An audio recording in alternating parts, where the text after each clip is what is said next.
ఇక ఈ రోజు తెలంగాణలో పలు జిల్లాలకు వర్ష సూచన ఉంది. ఆరెంజ్ అలర్ట్ జారీ చేసింది ఐఎండీ. హైదరాబాద్ సహా పలు జిల్లాలకు వర్ష సూచన కనిపిస్తోంది. గంటకు 40 కిలోమీటర్ల వేగంతో ఈదురుగాలులు వీయనున్నాయి. రంగారెడ్డి, వికారాబాద్ లో భారీ గాలులు వీచే అవకాశం ఉంది. ఇక ప్రజలు అప్రమత్తంగా ఉండాలని సూచిస్తున్నారు. హైదరాబాద్ అంతటా వాతావరణం చల్లబడింది.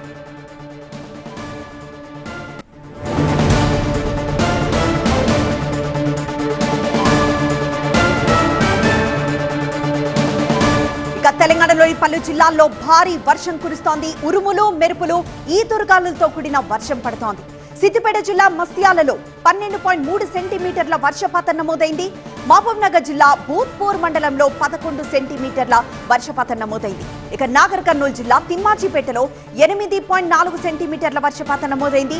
మహబూబ్ నగర్ లో 7.5 సెంటీమీటర్లు, నల్గొండ జిల్లా గుండ్లపల్లిలో 6.2 సెంటీమీటర్ల వర్షపాతం నమోదైంది.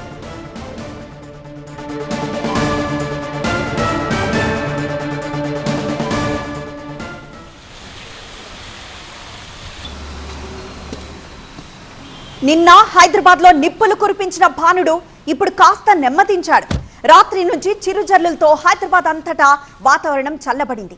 నిన్నటి వరకు ఎండలు, ఉక్కపోతతో అల్లాడిన జనం కూల్ వెదర్ ను ఆస్వాదిస్తున్నారు.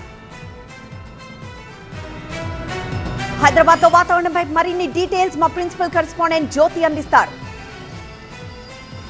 గత కొద్ది రోజుల నుంచి మండిపోతున్న ఎండల నుంచి హైదరాబాద్ నగరవాసులకు భారీ ఉపశమనం లభించింది. రాత్రి అనేక ప్రాంతాల్లో కూడా వర్షం కురిచింది. అయితే ప్రస్తుతం మనం బంజారా హిల్స్ దగ్గర ఉన్నాము. ఇప్పటికే ఆయా ప్రాంతాల్లో కూడా మోస్తారు వర్షాలు కురుస్తూ ఉన్నాయి. మరొక వైపు ఐఎండీ కూడా ఒక కీలకమైనటువంటి ప్రకటన చేసింది. రాగల 2-3 రోజుల్లో కూడా ఈ నైరుతి ఋతుపవనాలకు సంబంధించి ఆయా జిల్లాల్లో కూడా విస్తరించేటటువంటి అవకాశం ఉంది. అంతేకాకుండా పలు ప్రాంతాల్లో కూడా మోస్తారు వర్షాలు పడేటటువంటి అవకాశాలు ఉన్నాయంటూ కూడా వాతావరణ శాఖ చెప్తుంది. అయితే గత కొద్ది రోజుల నుంచి కూడా దాదాపు హైదరాబాద్లో 41 డిగ్రీల వరకు కూడా టెంపరేచర్ నమోదైంది. ఉదయం అంతా కూడా ఎండ ఉండడం, రాత్రి సమయాల్లో విపరీతమైనటువంటి ఉక్కపోతుతో నగరవాసులు తీవ్ర ఇబ్బందులకు గురయ్యారు. అయితే రాత్రి కురిసినటువంటి వర్షానికి సంబంధించి మాత్రం కొంత ఉపశమనంగా కూడా ఫీల్ అవుతున్నటువంటి పరిస్థితి. అయితే ఇప్పుడు కూడా ఆయా ప్రాంతాల్లో మోస్తారు వర్షాలు కురుస్తూ ఉన్నాయి. నైరుతి ఋతుపవనాల కారణంగా ఇవి రాగల 2-3 రోజుల్లో కూడా విస్తరించేటటువంటి అవకాశం ఉంది అని చెప్పేసి ఒకవైపు ఐఎండీ చెప్తున్నప్పటికీ కూడా అంతే హీట్ వేవ్స్ కూడా అంతే స్థాయిలో ఉంటాయి. అంతేకాకుండా ఈ ఎండలు కూడా ఏవైతే విపరీతంగా నమోదైనటువంటి ఉష్ణోగ్రతలు కూడా రాగల 2-3 రోజుల్లో కూడా అంతే స్థాయిలో ఉంటాయంటూ కూడా వాతావరణ శాఖ వెల్లడిస్తోంది. ఇప్పుడు జర్నలిస్ట్ హరితో కలిసి జ్యోతి జీవనాన్, హైదరాబాద్.